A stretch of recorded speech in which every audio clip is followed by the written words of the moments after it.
നമ്മൾ ഇന്ന് പഠിക്കാൻ പോകുന്നത് എംബ്രോയ്ഡറിയിലെ വളരെ ബേസിക്കായ എന്നാൽ ഒത്തിരി ഡിസൈനുകൾ ചെയ്യാൻ ഉപയോഗിക്കുന്ന ഒരു അടിപൊളി സ്റ്റിച്ചിനെ കുറിച്ചാണ്.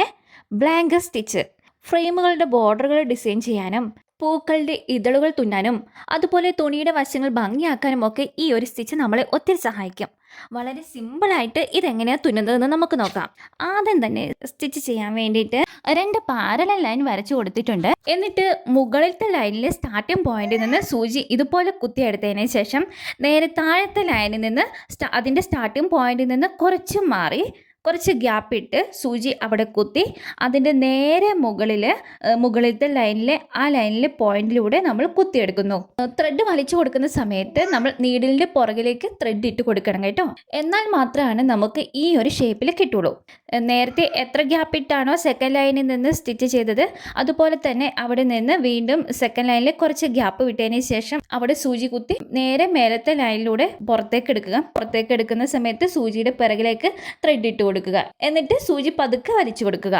കൃത്യമായ അകലം പാലിക്കാൻ ശ്രദ്ധിച്ചാൽ സ്റ്റിച്ച് കാണാൻ നല്ല ഭംഗിയുണ്ടാവും. സാധാരണയായി ബ്ലാങ്കറ്റിന്റെ ഒക്കെ വശങ്ങൾ തുന്നാനാണ് ഇത് പണ്ട് ഉപയോഗിച്ചിരുന്നത്. അതുകൊണ്ടാണ് ഇതിന് ബ്ലാങ്കറ്റ് സ്റ്റിച്ച് എന്ന് പേര് വന്നത്. തുടക്കക്കാർക്ക് പഠിക്കാൻ പറ്റിയ ഏറ്റവും എളുപ്പമുള്ള സ്റ്റിച്ചാണിത്. പണ്ട് കാലത്ത് കമ്പിളി പുതപ്പുകളുടെയും മറ്റ് കട്ടിയുള്ള തുണികളുടെയും വശങ്ങൾ ഇഴപിരിഞ്ഞു പോകാതിരിക്കാൻ വേണ്ടിയാണ് ഈ സ്റ്റിച്ച് പ്രധാനമായി ഉപയോഗിച്ചിരുന്നത്.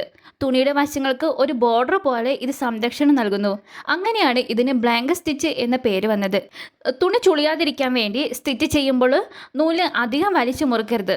വല്ലാതെ മുറുകിപ്പോയാൽ തുണി ചുളുങ്ങിപ്പോകും. തുടക്കക്കാർക്ക് സ്റ്റിച്ച് ചെയ്യുമ്പോൾ ഒരേ അകലം കിട്ടാൻ ബുദ്ധിമുട്ടാണെങ്കിൽ പെൻസിൽ ഉപയോഗിച്ച് ചെറിയ ഡോട്ടുകൾ ഇട്ട ശേഷം തുന്നുന്നത് നന്നായിരിക്കും. പിന്നെ നൂലിന്റെ കനം കൂടുന്നതിനനുസരിച്ച് ഈ സ്റ്റിച്ച് ഭംഗി കൂട്ടും. 6 സ്ട്രാൻഡ്സ് നൂല് മുഴുവനായിട്ട് എടുത്താൽ ചെയ്യുമ്പോൾ നല്ല ഭംഗി കിട്ടും. വീഡിയോ ഇഷ്ടപ്പെട്ടാൽ ലൈക്ക് ചെയ്യാനും ഷെയർ ചെയ്യാനും മറക്കരുത്. ഇതുപോലുള്ള കൂടുതൽ എംബ്രോയ്ഡറി വീഡിയോകൾക്കായി നമ്മുടെ ചാനൽ ഇപ്പോൾ തന്നെ സബ്സ്ക്രൈബ് ചെയ്യുക. അടുത്ത വീഡിയോയിൽ പുതിയൊരു സ്റ്റിച്ചുമായിട്ട് വീണ്ടും കാണാം കേട്ടോ. താങ്ക്